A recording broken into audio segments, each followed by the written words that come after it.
Bonjour, c'est Ketevan de l'équipe Audible. Audible, c'est une appli qui permet d'écouter des livres audio et des podcasts. D'ailleurs, Transfert, c'est le podcast par excellence. C'est devenu pour moi un rendez-vous incontournable. Oui, je sais, j'aime m'immiscer dans la vie de parfaits inconnus. Si vous appréciez aussi cette relation intimiste, je vous conseille d'écouter le livre audio Petit Pays, écrit et interprété par Gaël Faye. Et maintenant, je vous souhaite une très bonne écoute de Transfert.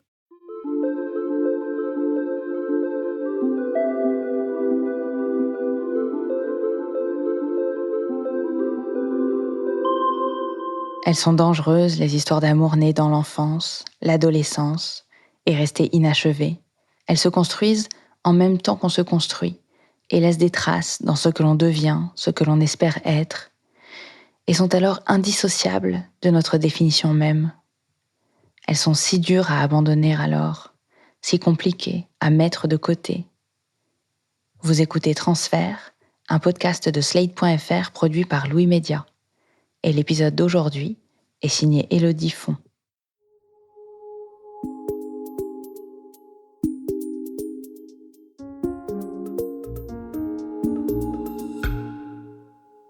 Pour l'entrée en 6e, mes parents déménagent. Avant, j'habitais en Bretagne. Mes parents nous disent à mon petit frère et moi qu'on va habiter à Paris. Donc je rentre en 6e, je connais personne, c'est pas facile de s'intégrer. En plus, j'ai une petite caractéristique physique, c'est que je suis très grande. Oh là là, qu'est-ce que t'es grande, tous les gens qu'on voit, oh là là, qu'est-ce qu'elle est grande, Gaëlle et tout ça. Et assez rapidement, je me fais quand même une bonne copine qui s'appelle Maïté, qui est hyper connue du collège parce qu'elle a 3 grandes sœurs. Et donc on devient copine et surtout je suis hyper admirative de Maïté, de la vie qu'elle a, de sa famille, de sa confiance en elle. Et Maïté, elle fait partie d'une chorale de quartier qui se retrouve une fois par semaine pour chanter. Donc c'est une chorale où il y a un peu tous les âges. Et donc évidemment, moi j'ai très envie de faire partie de cette chorale. De toute façon, j'ai envie de faire tout ce que Maïté fait. Donc je demande à mes parents, est-ce que je peux faire partie de la chorale ? Qui sont d'accord, ça se passe en soirée après l'école chez des gens. Et donc, pendant les vacances de la Toussaint, donc ça fait 3-4 fois qu'on vient à la chorale, c'est les vacances scolaires et il y a, pendant cette répétition, un jeune homme qui est absolument magnifique, qui s'appelle Gabriel, qui est le fils des gens qui reçoivent la chorale pour les répétitions. Il est hyper beau, il a des yeux bleus piscine magnifiques, il a un sourire plein de dents ravageur. Toutes les filles le regardent, que ce soit les plus petites jusqu'aux plus grandes. C'est le beau Gabriel, le fils des gens chez qui on fait la chorale. À cette époque-là, j'ai juste 12 ans. J'ai beaucoup de mal à donner un âge à ce garçon. En tout cas, je sais qu'il est grand, c'est un vieux, quoi. C'est un vieux, c'est un adulte. Évidemment, comme il est mignon, comme il voit que Maïté et moi, on glousse un peu comme des idiotes dès qu'il nous lance un regard ou qu'il nous sourit, il en joue un petit peu, c'est un peu taquin. Je pense qu'à cet âge-là, j'ai du mal à capter, à savoir exactement ce qui se passe dans sa tête à lui, mais en tout cas, voilà, on a beaucoup d'admiration pour lui. Mais après, il disparaît, il repart faire ses études ou quoi. Donc, on en parle un petit peu, mais c'est pas non plus l'excitation maximum. C'est au moment où il est là, évidemment, on glousse un peu. On en reparle un peu au collège, mais elle me dit tout de suite, non, mais c'est le petit copain de ma sœur, tu sais pas quoi, il est venu à la maison l'autre jour. Donc bon, voilà, c'est intouchable, on n'en rigole pas. Et puis aux vacances de Noël, on attend quand même un peu les vacances avec impatience parce qu'on sait qu'on va revoir Gabriel aux répétitions. En plus, il joue du piano pendant les répétitions, donc il est trop beau, quoi. Il est beau, il joue du piano, il chante avec nous. Donc on essaye un peu d'attirer son attention, mais ça s'arrête là, il n'y a rien de très méchant, quoi. Et puis aux vacances de Pâques, un soir, donc normalement mes parents venaient me chercher à la fin des répétitions, ce qui devait être vers 22-23 heures, je ne sais plus. Et le téléphone sonne chez les gens chez qui on fait les répétitions. Mes parents ont un problème, ne peuvent pas venir me chercher, donc ils demandent est-ce que quelqu'un peut ramener Gaëlle à la maison. Maïté est déjà rentrée chez elle. Moi, je suis un petit peu la dernière à la répétition, j'attendais gentiment mes parents. Et Gabriel dit si tu veux, je te ramène. Donc là, je suis surexcitée, je suis trop contente. Oh là là, je vais passer un petit moment tête à tête avec lui. On part. Je me souviens, c'était une soirée où il faisait assez chaud, donc on marchait tranquillement. Il me pose quelques questions, c'est un peu des banalités, il n'y a rien de particulier. Et quand on arrive devant la maison, au moment où on s'est dit au revoir, il essaie de m'embrasser. Et, et là, je n'ai pas du tout compris ce qui se passait. Du coup, j'ai tourné la tête, donc il n'a pas réussi à m'embrasser. Il m'a embrassée sur la joue. Et là, j'étais tellement choquée par ce qui s'est passé que je suis partie en courant. Je suis partie en courant, je suis rentrée chez moi en courant à toute vitesse sans me retourner. À ce moment-là, je réalise pas trop que c'est un petit peu grave, hein, que c'est pas tout à fait normal ce qui s'est passé. D'un autre côté, c'était pas méchant, c'était pas violent.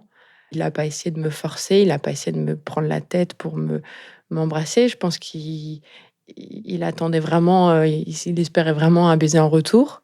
Je J'ai pas eu spécialement peur, je suis juste hyper étonnée, j'ai pas du tout compris ce qui se passait.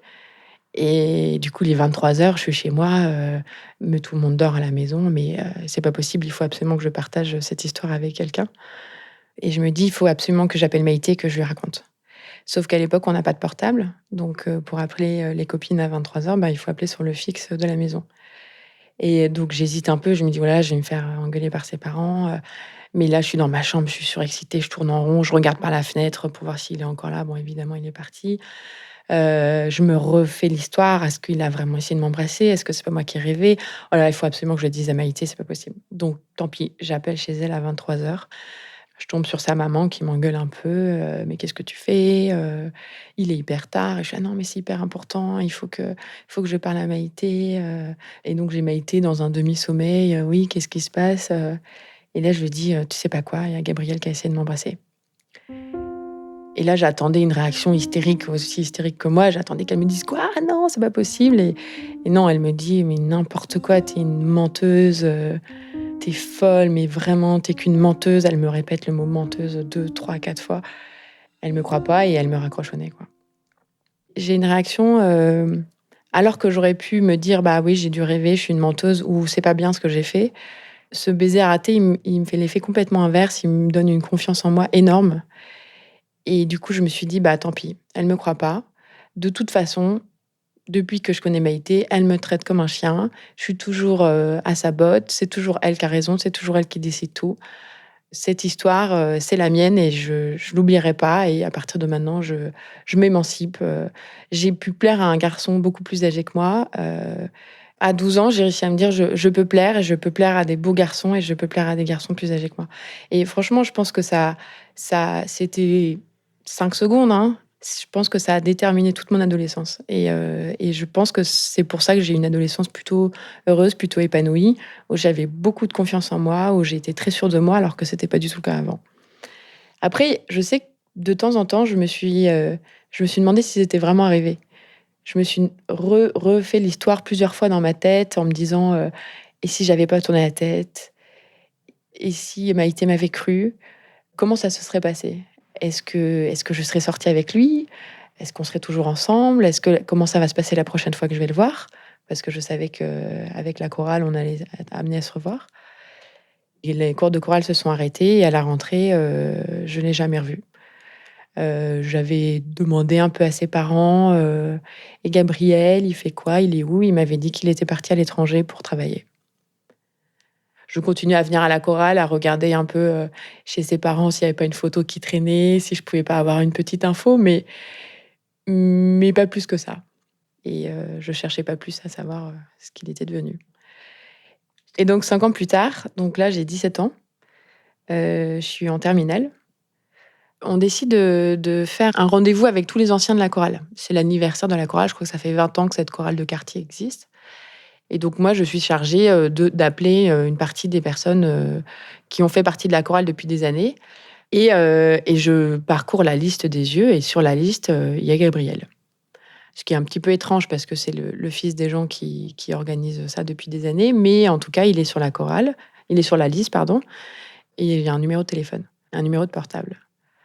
Donc là, je suis assez excitée parce que ça fait un moment que j'ai pas pensé à lui. À 17 ans, je suis, toujours très grande. J'ai eu des petits copains, j'ai eu des histoires un peu sérieuses. J'ai un corps de femme. Je fais toujours beaucoup plus que mon âge et surtout, sur la liste, il y a les noms, les prénoms, les numéros de téléphone et les dates de naissance. Et là, je vois sa date de naissance et là, je réalise qu'en fait, on a 13 ans d'écart. Donc ça veut dire que quand j'avais 12 ans, en fait, il avait 25 ans. Et aujourd'hui, j'en ai 17, il en a 30. Et donc là, j'ai une petite prise de conscience. À 17 ans, j'ai le recul nécessaire pour me dire: «Ah ouais, quand même, j'avais 12 ans, il en avait 25 et il a essayé de m'embrasser, c'était pas normal». Il y a une petite partie de moi qui me dit: «En fait, ce mec, il est malade». D'un autre côté, j'ai quand même vraiment très, très envie de l'appeler pour savoir ce qu'il est devenu, pour savoir ce qu'il fait et pourquoi pas pour le revoir. Donc je l'appelle et je lui dis de façon, hyper neutre: «Bonjour, voilà, c'est Gaëlle, je t'appelle parce qu'on va faire, un rendez-vous avec les anciens de la chorale». Là, il y a un petit moment un petit blanc et il me dit: «Ah Gaëlle, ah, tu te souviens de moi?» Donc là, j'ai un petit moment d'excitation, je me dis: «Ouh là là, il s'en souvient, il s'en souvient». Je dis: «Oui», donc je lui pose la question: «Est-ce que tu te souviens de moi?» Il me dit: «Oui, oui, évidemment, je me souviens de toi. Tu es la première fille qui m'a mis un vent». Et donc là, il y a les 5 secondes de ce baiser raté qui repasse et qui me sont repassés en boucle pendant toutes ces années, qui se valident. Ça s'est vraiment passé, c'est vraiment arrivé et non seulement il a essayé de m'embrasser, mais en plus, je lui ai mis un vent, quoi. Donc là, je suis trop curieuse, je lui dis: «Bah oui, mais tu sais, là, je me rends compte que tu savais peut-être pas que j'avais 12 ans». Et là, il y a un gros blanc, il me fait répéter, il me dit: «Attends, tu avais 12 ans?» Là, je lui dis: «Bah oui, j'avais 12 ans». Et là, il raccroche. Mes émotions font un peu ascenseur, je me dis: «Ah oui, mais en fait, il savait pas que j'avais 12 ans». Donc il y a 2 minutes, je pensais que c'était un malade mental. En fait non, il savait pas que j'avais 12 ans, il pensait que j'étais beaucoup plus grande. Je le rappelle et là, il s'excuse. Il me dit: «Écoute, je suis absolument désolé, je savais pas du tout que tu avais 12 ans, je pensais pas du tout que tu étais aussi jeune». Du coup, c'est hyper touchant, en fait, c'est super touchant et ça me donne encore plus envie de le voir, de savoir ce qu'il fait aujourd'hui, de reprendre contact avec lui et c'est lui qui me propose. Il me dit: «Mais tu voudrais pas qu'on se revoie? Ça me ferait plaisir de te voir, tu as dû changer, j'ai beaucoup pensé à toi pendant ces années», donc on fixe un rendez-vous dans Paris. Je me souviens qu'avant ce rendez-vous, j'étais complètement excitée, j'étais chez moi et je savais pas comment j'allais m'habiller. À 17 ans, moi, j'étais habillée en pantalon Carhartt avec des Vans et j'étais un peu une ado un peu skateuse donc je me disais que comment je vais m'habiller pour un rendez-vous avec quelqu'un qui a 30 ans. Alors je vais pas non plus mettre, une robe et des chaussures à talons mais je sais que j'avais passé 3 jours avant ce vendredi à me dire comment une fille peut s'habiller pour faire plus que son âge et puis pour que ça soit pas décalé. Et puis d'un autre côté, voilà, il y avait une partie de moi qui était toujours très assumée, où je me disais: «Bah, écoute, voilà, maintenant de toute façon, il sait quel âge j'ai pas besoin d'en faire des pataquès». Donc je crois que j'avais opté pour une tenue assez neutre avec, un jean, un petit t-shirt et c'était, en me disant que c'était assez passe-partout. Et donc on a pris un verre dans Paris, je pense qu'à 17 ans, c'était la première fois que j'allais dans Paris prendre un verre, d'ailleurs, je savais même pas quoi commander. Je m'étais posé la question: «Est-ce que je commande de l'alcool? Est-ce que non, ça va faire alcoolique? Est-ce que je commande?» Ce que je buvais à l'époque, ça devait être des Monaco ou un truc comme ça. Donc j'attendais de voir ce qu'il allait commander. Alors lui, il avait pris un verre de vin. Du coup, j'avais demandé aussi un verre de vin, mais je buvais pas beaucoup de vin à l'époque. Enfin, c'était un peu stressant. Je me demandais toujours: «Est-ce qu'il faut que je me fasse passer pour plus vieille pour que ça colle? Est-ce qu'en même temps, il faut que je reste, moi-même?» Sachant que j'attendais pas spécialement, quelque chose de ce rendez-vous, j'avais juste envie de le revoir et qu'on rediscute de cette histoire. On a rediscuté, il m'a reparlé de ce soir-là, il m'a dit: «Mais moi, je sais pas, aux répétitions, tu faisais que de me regarder, je te trouvais très mignonne, j'avais l'impression que je te plaisais, donc j'attendais les vacances, pour te revoir, et voilà et quand j'ai essayé de t'embrasser, je pensais vraiment que tu allais m'embrasser». Et donc on rigole beaucoup de cette histoire, on en parle beaucoup. Et à ce moment-là, je lui explique justement que moi, j'étais très copine avec Maïté, que Maïté m'avait dit elle m'a dit que tu sortais avec sa sœur. Il m'a dit: «Mais pas du tout, je suis jamais sortie avec ses sœurs». Donc là, en plus, je prends conscience que Maïté, bah, non seulement me croyait pas, mais en plus, c'était elle la menteuse. C'était elle qui me mentait, qui me racontait que qu'une de ses sœurs sortait avec Gabriel, ce qui était pas du tout le cas. Il est toujours aussi beau. En plus, il est bronzé parce qu'il a passé, 4 ans, en expatriation. Je sais plus trop où il était, mais il est très bronzé. Il est toujours très beau, toujours très grand et on se plaît tout de suite. Enfin, je pense qu'on est arrivés tous les 2 avec le petit sourire un peu gêné et ça a été tout de suite très naturel donc Donc quand on se dit au revoir, on se fait la bise et cette fois-ci, il me dit c'est bon, on se fait la bise. J'essaie pas de t'embrasser, t'inquiète pas, tu peux rentrer chez toi. Évidemment, le soir même, on s'envoie 2-3 messages et on se revoit la semaine après et cette fois-ci, on s'embrasse pour de vrai. Et à partir de ce moment-là, on sort ensemble pour de vrai. C'est un peu compliqué parce que moi, je suis lycéenne. Lui, il a un appartement dans Paris. Donc, moi, la semaine, je suis chez mes parents et donc on se voit que le week-end. J'invente toujours des mythos pas possibles à mes parents pour pouvoir partir dans Paris, pour pouvoir découcher. Donc, je dors à droite chez une copine, à gauche chez une amie. Mes parents savent pas du tout que du coup, je passe les week-ends chez Gabriel, chez lui. Et puis, notre relation, du coup, elle est un peu cachée parce que j'en parle pas trop à mes copines à l'école. Je leur dis que j'ai peut-être quelqu'un, mais au fond de moi, j'arrive pas à me dire qu'on est en couple parce que j'ai l'impression que de toute façon, c'est pas possible, que c'est voué à l'échec, qu'il y a trop de différences. Donc j'essaie de pas trop me prendre la tête et de profiter du moment présent. Je pense que Gabriel, il est dans le même état d'esprit. On parle pas trop de ça, du coup, on parle pas trop de nos vies privées, de ce qu'on a fait la semaine. Il me demande pas, alors, qu'est-ce que tu as eu comme cours aujourd'hui? Ou moi, je lui demande pas, est-ce que tu as eu des réunions au travail? Du coup, on vit un peu tous les deux en huis clos dans son appartement.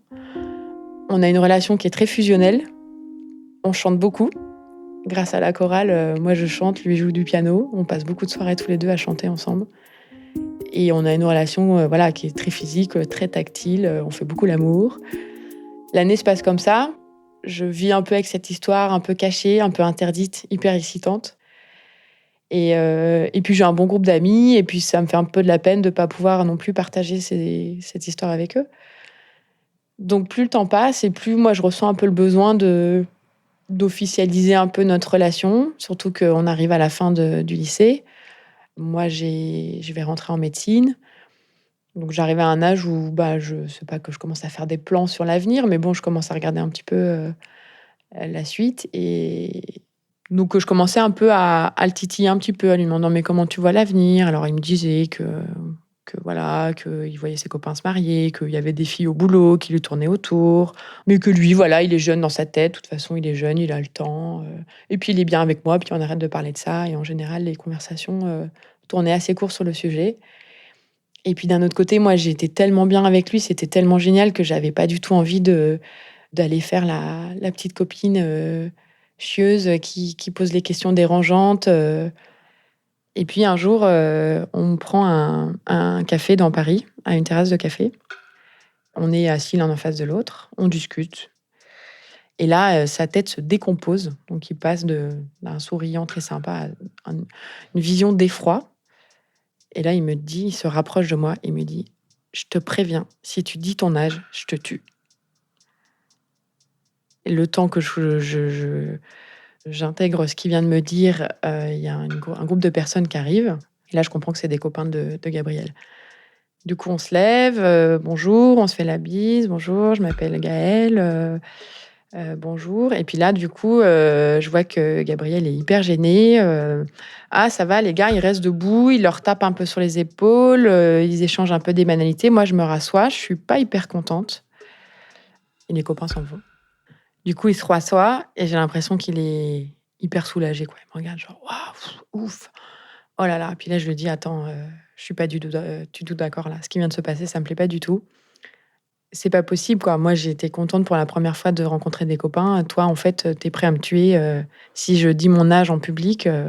Maintenant, ça fait 8 mois qu'on est ensemble, ou alors t'assumes ou alors t'assumes pas, mais moi, j'en ai marre. J'en ai marre d'être cachée, j'en ai marre de vivre comme ça, j'en ai marre de pas connaître tes copains, j'en ai marre qu'on soit que tous les 2 tout le temps. On n'a pas de vie sociale, en couple». Elle me dit: «Mais je peux pas, t'imagines là, tous mes copains, regarde-les, ils travaillent, ils se marient et moi je sors avec une fille de 17 ans, quoi». Et je crois qu'à ce moment-là, il avait même dit gamine, je sors avec une gamine de 17 ans. Enfin, en tout cas, cette conversation me fait pas du tout plaisir, mais en même temps, elle est nécessaire. Je pense que je l'attendais aussi avec un peu d'impatience en me disant: «Est-ce qu'il y a un moment où on va mettre les cartes sur la table et on va se dire: "Est-ce que notre histoire, elle a du sens? Est-ce qu'elle peut durer?"» Et donc, on se quitte très fâchés de ce rendez-vous. Je lui ai dit: «Écoute, moi, je suis pas d'accord, quoi. Ou alors t'assumes, ou alors on arrête, mais j'ai pas envie de vivre caché et encore moins, auprès de tes amis. Ça veut dire qu'on n'a pas d'avenir ensemble, donc ça sert à rien». On se sépare pas vraiment à ce moment-là parce qu'on se dit pas: «C'est fini», mais en tout cas, on part fâchés. Et puis bon, le temps passe. Moi, je vais partir en vacances et donc un peu avant les vacances, je me dis que notre histoire a pas de sens. Une fois sur 2, quand on se voit, on s'engueule par rapport à ça. Et du coup, je sais que je suis un peu dure, mais je me dis que pour lui, parce que je l'aime et pour lui rendre service, c'est moi qui vais partir. Donc je sais que j'ai des mots un peu durs et que je suis pas très sympa. Je lui raccroche au nez, et cetera. Je sais que ouais, je suis pas très sympa. La rupture est un peu douloureuse, mais en même temps, j'ai l'impression de ne pas avoir trop le choix et de me dire que je le fais pour lui. Après, moi, je pars en vacances et puis à la fin du mois d'août, on fait un petit passage en région parisienne, histoire de poser les valises, faire des lessives et repartir. On était assez pressés, on avait un train à prendre, et à ce moment-là, sur mon portable, il y a Gabriel qui m'appelle. Ça fait 1 mois et demi que j'ai pas de nouvelles de lui. Je m'attendais pas du tout à ça, donc je suis ni excitée ni triste, mais je suis surtout assez pressée. Je me dis, il faut que je reste dans ma ligne un peu droite, surtout que moi, la semaine d'avant, c'est limite si j'avais pas eu une petite histoire avec un garçon en été, donc on va dire que j'étais passée à autre chose. Je l'avais pas oublié, mais en tout cas, j'étais assez déterminée à ce que cette histoire s'arrête là. Je reste assez droite là-dessus, donc je décroche de façon très, très froide. Oui, qu'est-ce qu'il y a? Je t'avais dit de plus m'appeler. Et là, il me dit: «Écoute, c'est hyper important. Est-ce que tu peux t'asseoir? Est-ce que tu peux te poser? J'ai quelque chose de très important à te dire. Je suis partie pendant 1 semaine, pour réfléchir à notre histoire». Bon, donc sur le coup, je me dis: «Oh là, qu'est-ce que c'est que ça?» Et là, en gros, il me dit, «Bah, voilà, je pense que j'ai envie d'assumer, notre histoire. J'ai envie qu'on continue. Je pense que tu es la femme de ma vie et donc j'ai envie de me marier avec toi». Alors là, je je comprends pas du tout. Je suis limite, je trouve ça tellement surdimensionné qu'en fait, j'en rigole. Je lui dis: «Mais n'importe quoi, qu'est-ce que tu racontes? Me marier? Mais ça va pas». Je lui dis: «Mais tu es complètement taré, quoi. Tu es complètement fou. On a 13 ans d'écart, j'ai 17 ans, tu veux te marier avec moi?» Avec du recul, je pense que j'ai été hyper méchante, mais je l'ai complètement envoyé balader en lui disant: «Mais tu planes complètement, quoi», et je raccroche. Le charme s'était rompu. Il a pas du tout essayé de me rappeler et moi, je suis partie, faire mes études de médecine. Donc je rentre en faculté de médecine où j'ai 18 ans. Je viens de passer mon bac et de mes 18 ans à mes, 24 ans, du coup, je suis, en école de sage-femme. Je suis en dernière année d'école de sage-femme et je fais un stage dans une maternité parisienne. Je suis avec une sage-femme qui est pas sympa du tout, qui est hyper désagréable, et je me souviens que la garde avait été très agitée. Il y a eu beaucoup d'accouchements, on avait fait beaucoup de travail et cetera. Puis à la fin de la garde, la sage-femme, avec qui je travaille me tend un dossier, me dit: «Écoute, il faut vite que tu vois cette dame, elle vient d'arriver aux urgences, c'est une dame qui va être déclenchée demain, dont l'accouchement va être provoqué demain. Il faut lui faire son évaluation, la veille, donc est-ce que tu peux la voir?» Donc moi, je me souviens que j'avais plein de choses à faire, mais de toute façon, quand on est étudiante, on doit dire oui à tout, on va pas contester ce que les sages-femmes nous demandent. Donc je prends le dossier, je me pose un petit peu avant d'aller voir la patiente et là, je bloque sur le nom de la patiente. Elle porte le même nom de famille que Gabriel et le prénom me dit quelque chose. Donc là, je me dis: «Non, c'est pas possible». J'ouvre le dossier et là, je tourne la page et là, il y a les informations sur le conjoint et là, je vois Gabriel avec son nom de famille, sa date de naissance que du coup je connaissais, sa profession, qui est en effet celle qu'il fait. Et là, je prends conscience qu'il y a Gabriel et donc sa femme qui sont à la maternité et qui viennent pour accoucher dans la maternité où je travaille. Là, je me liquéfie sur place. Je peux pas aller voir, sa femme, je les connais, je peux pas faire ça. Ça fait 5 ans que j'ai pas eu de nouvelles de Gabriel. À cette époque-là, moi, je suis en couple avec quelqu'un depuis longtemps. Gabriel, c'est vraiment une histoire ancienne. Donc je pense pas à lui dans le sens où il me manque pas, je cherche pas à le revoir. Après, oui, c'est quelqu'un que j'oublierai jamais, enfin, de toute façon. Du coup, je vais voir tout de suite la sage-femme. Je lui dis: «Écoute, je suis désolée, mais je les connais, c'est hyper gênant, je j'ai pas envie de m'occuper de cette patiente». Et là, la sage-femme m'envoie balader. Elle me dit: «Écoute, tu prends le dossier, je t'ai demandé quelque chose, tu le fais, c'est non négociable et tout ça». Donc j'insiste un peu, je lui dis: «Écoute, vraiment, je les connais», et vraiment, elle m'envoie balader. Elle me dit: «Écoute, tu y vas, sinon tu as 0 à ton stage, donc j'ai pas le choix, je suis obligée d'aller voir la patiente». Je suis vraiment trop mal. Je suis vraiment trop mal. D'un côté, je me dis: «Mais non, c'est pas possible, c'est pas possible». Puis d'un autre côté, je me dis: «Non, je peux pas le faire». Enfin, c'est drôle et puis c'est plus drôle du tout et je suis hyper stressée à l'idée d'aller faire cette consultation, quoi. Je passe la tête dans la salle d'attente et je dis, donc j'appelle la patiente de façon un peu neutre: «Madame machin, c'est à vous». Et là, il y a Gabriel qui lève la tête, puis qui me voit, donc qui se redécompose, un peu de la même façon que moi, je pense, au moment où j'ai vu le nom sur le dossier. Et elle, qui du coup, bah, me connaît pas, m'a jamais vue, donc qui percute pas du tout, que je connais Gabriel. «Bonjour, madame», donc on rentre dans la salle de consultation, on échange un regard, avec Gabriel, «C'est toi, c'est moi, c'est toi, c'est moi, oui, c'est toi, d'accord, oui, c'est moi». Du coup, là, bon, moi, je m'adresse à la patiente. Il y a Gabriel qui se met un peu dans un coin, qui, je me souviens, son dos est plaqué contre un mur. Je pense qu'il essaie de devenir transparent, de rentrer dans le mur, de disparaître de cette situation improbable. Moi, je suis hyper stressée parce qu'il est derrière moi et je sens la tension qui est derrière moi. Et là vient le moment fatidique où je dois examiner la patiente et donc concrètement mettre mes doigts dans son vagin. Et là, je me dis: «Non, c'est pas possible, je peux pas le faire. Je peux pas enlever la culotte de cette dame devant Gabriel et l'examiner, c'est trop gênant». Du coup, je suis obligée de demander à une collègue de l'examiner. Donc je termine la consultation, je lui dis: «Bon, bah, j'arrive, je reviens» et je vais chercher une collègue, une autre que cette sage-femme imblairable et je lui dis: «Est-ce que je suis désolée, je les connais, c'est hyper gênant, j'ai fait la consultation, mais je te laisse l'examiner parce que moi, je peux pas faire ça à quelqu'un que je connais». «Oui, oui, d'accord». Bon, il y a une autre sage-femme qui est assez sympa, du coup, qui prend le relais, qui fait la fin de la consultation. Il y a beaucoup de choses qui se passent dans ma tête à ce moment-là. Je sors de ma garde complètement épuisée. Je prends conscience que sa femme est la nana, qui lui tournait autour au boulot.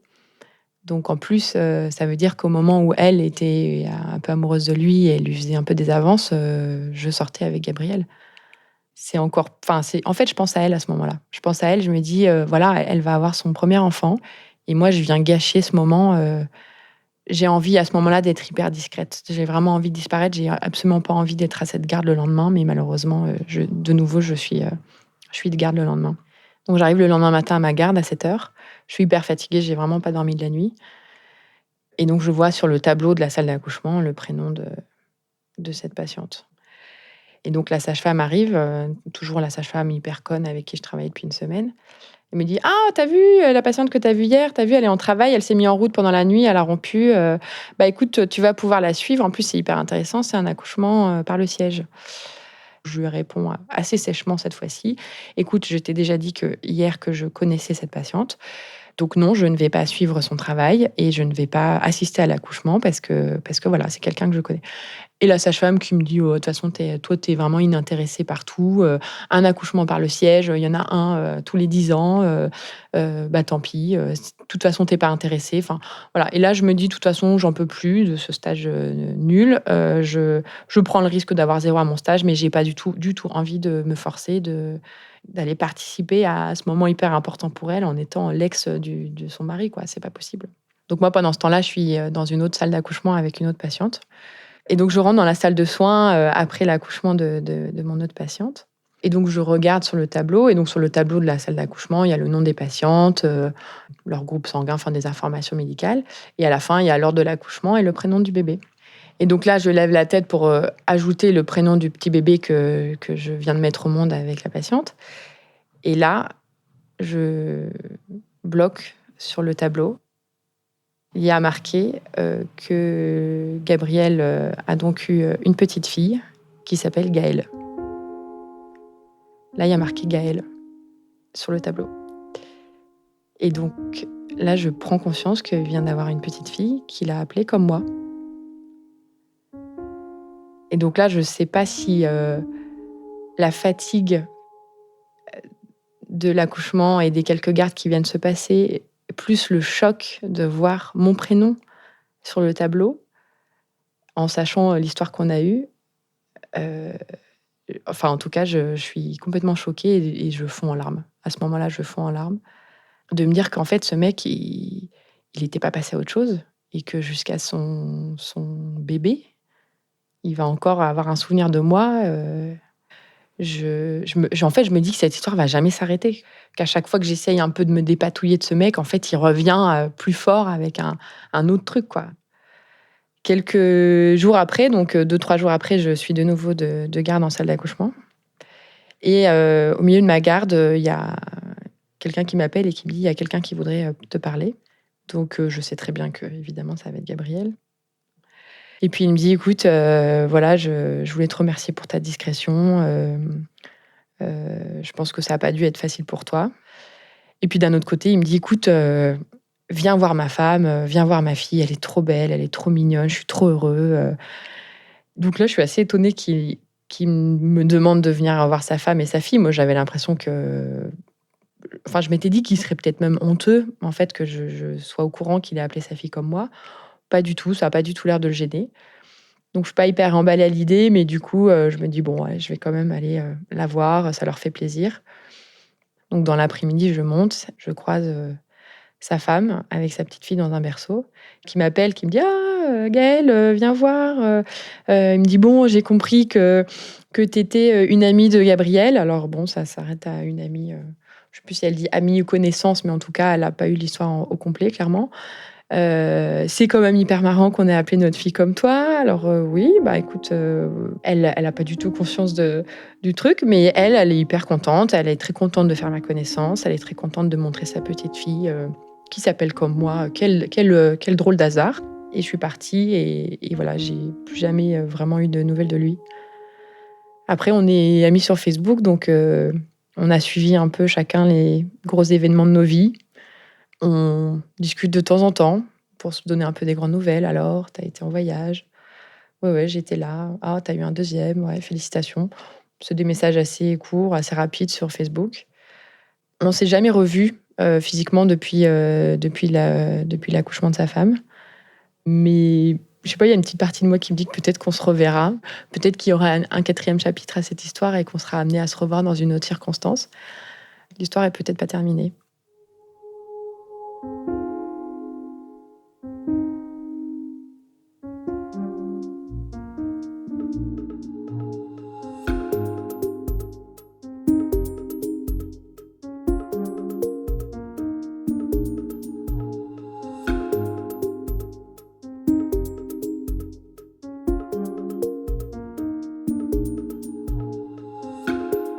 Cet épisode de Transfert a été réalisé par Élodie Font, la musique était de Maxime Daoud et le mix de Jean-Baptiste Aubonnet. Vous pouvez continuer de nous suivre sur toutes les applications de podcast, nous écouter sur le site d'Audible, notre sponsor, sur iTunes, SoundCloud ou YouTube. Et si vous avez des histoires, écrivez-nous à podcast@slate.fr. À très vite. C'est encore Ketevan d'Audible. Cette écoute vous a plu ? Alors venez découvrir notre catalogue sur audible.fr. Essayez, le premier livre audio est offert.